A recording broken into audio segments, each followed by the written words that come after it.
Yeah sure. ఎందుకంటే anti మీకు ANTF దీనిలో ఎస్పెషల్లీ గాంజా డ్రగ్స్ మీద ఉంటుందండి.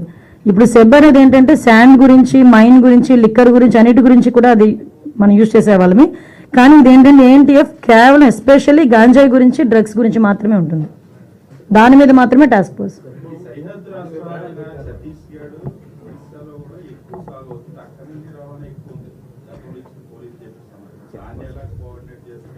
యాక్చువల్గా దానికి గురించి కూడా చెక్ పోస్టుల నిర్మాణం అనేది కూడా మేము పెంచుతున్నామండి. ఇంతకు ముందు వరకు మనం 3 చెక్ పోస్టులు మాత్రమే ఉన్నాయి.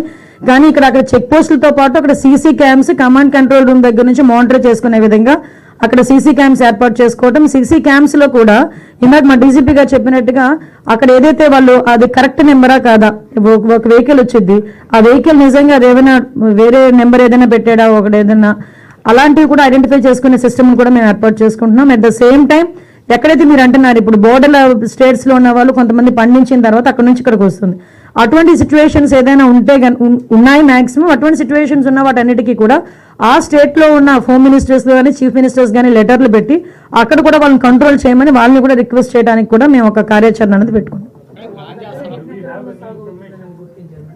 యాక్చువల్గా మన వాళ్ళు ఇంచుమించుగా 5000 hectares లో వర్క్ అవుతుంది, ఇలాంటివి చేస్తున్నారని చెప్పారు. కానీ ఇక్కడ విషయం ఏంటంటే మనం పలానా ఇక్కడ ఇంత సాగు అవుతుంది, ఇక్కడ ఇంత సాగు అవుతుంది స్పెసిఫిక్గా మనం చెప్పలేకపోతున్నాం.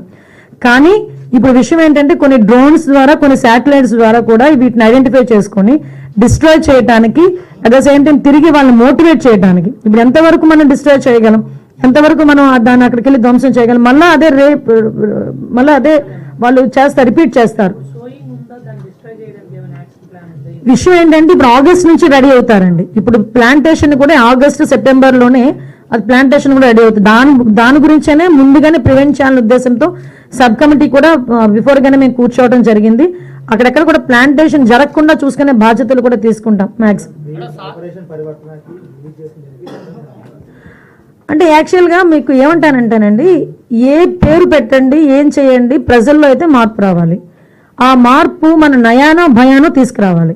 అది మనం బుజ్జగించి తీసుకురావాలా, భయపెట్టి తీసుకురావాలో తెలియదు, కానీ ఏదో రకంగా అదైతే మనం తీసుకురావాలనుకునేటప్పుడు ఫస్ట్ ఫేజ్లో ఏం చేస్తాం, బుజ్జగిస్తాం, అమ్మ చెయ్యొద్దు, ఇలా చెయ్యొద్దు, అలా చెయ్యొద్దు అని. సెకండ్ ఫేజ్ వరకు ఏం చేస్తాం, ఆటోమేటిక్గా పనిష్మెంట్స్ అనేది ఉంటుంది.